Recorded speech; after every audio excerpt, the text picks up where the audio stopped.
O que se pode aprender sobre os aspectos sociais da mobilidade urbana através das novelas? No vídeo de hoje eu quero te divertir indicando que novela não é só produto para a cultura de massas e mostrar a possibilidade de explorar o que esse gênero popular da dramaturgia brasileira tem a ensinar pra gente sobre a cidade, sobre o urbano. Será possível? Tenho um pouco de dúvidas sim se isso vai dar certo, sabe? Eu provo que sim, hein? E vamos começar pelo clássico dos clássicos, um trecho da novela Vale Tudo, exibida em 88 pela TV Globo. Antes de mais nada, eu diria aqui que essa novela poderia ter sido facilmente inspirada numa grande bíblia da literatura das ciências sociais, que é o livro A Distinção, a Crítica Social do Julgamento, do sociólogo francês Pierre Bourdieu, e que é muito usado nos estudos de sociologia urbana. Eu vou usar essa e outras obras do Bourdieu como referência de análise da psique social das personagens, mas pode ficar tranquilo ou tranquila que esse papo não vai ser tão cabeça não. Continua assistindo porque aqui é entretenimento. Não sei se vocês lembram da história, mas como toda análise qualitativa precisa de um contexto, bora contextualizar então, até porque a gente está falando dos anos 80 do Sarney, época de hiperinflação e muita desigualdade social.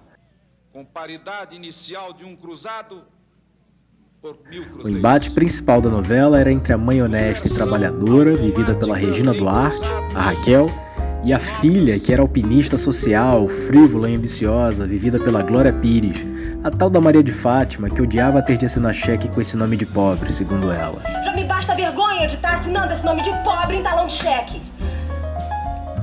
Não preciso nem dizer que ela renega a mãe e suas origens, e consequentemente esse embate entre as duas se alastra pelo espaço urbano na maneira como cada uma se relaciona e se locomove pela cidade.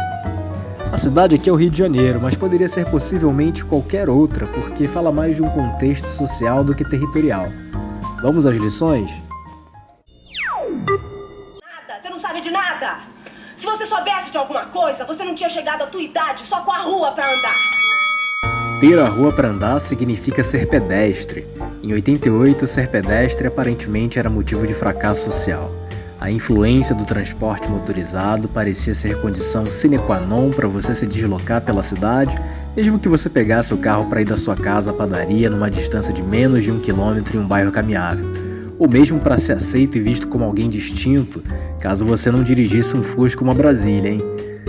Recentemente, a discussão sobre ser pedestre ganhou contornos mais positivos, especialmente com os novos discursos globais sobre cidades sustentáveis e a queda da influência do American Way of Life no nosso dia a dia. O chamado urbanismo nórdico, que preconiza a cidade para pessoas na escala humana, ganhou força em muitas metrópoles da América Latina nos últimos anos e hoje vemos a revalorização dos bairros antigos da cidade, que tem um desenho urbano mais amigável, pedestre, e que, por conta também da proximidade com o centro, sujeitam menos os seus moradores a congestionamentos na ida ao trabalho e na volta para casa.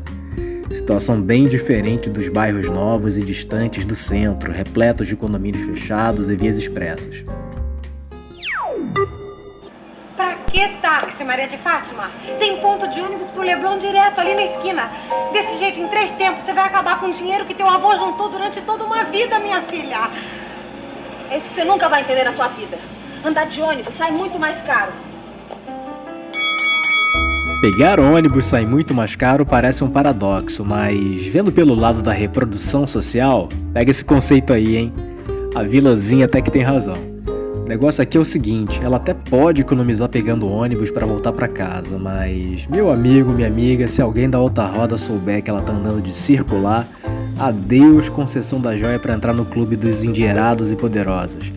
Pour mettre un peu trop quand même. Não tô passando pano pra vigarista não, mas ela é bem lúcida nas perspectivas equivocadas que adotou pra si. Andar de ônibus do ponto de vista simbólico nos anos 80 era pôr em ameaça todas as vantagens materiais e culturais que ela vinha obtendo para se inserir num espaço social que não era o dela. Isso é o que Bourdieu chamaria de ganho de espaço, ou seja, pegar um táxi ou não ir de ônibus é um ganho de localização no espaço, porque ela consegue ficar mais bem situada, perto de gente, de bens raros e cobiçados, seguindo um comportamento que se espera de um perfil de classe.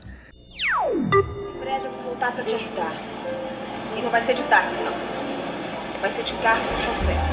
Se por um lado a Maria de Fátima é inteligente, Por outro, ela exala uma afetação que beira a cafonice não só da elite da época, mas especialmente daqueles que não eram elite e que tentavam imitar essa elite através de um mimetismo social, ou seja, imitando os costumes e estilo de vida dessa classe.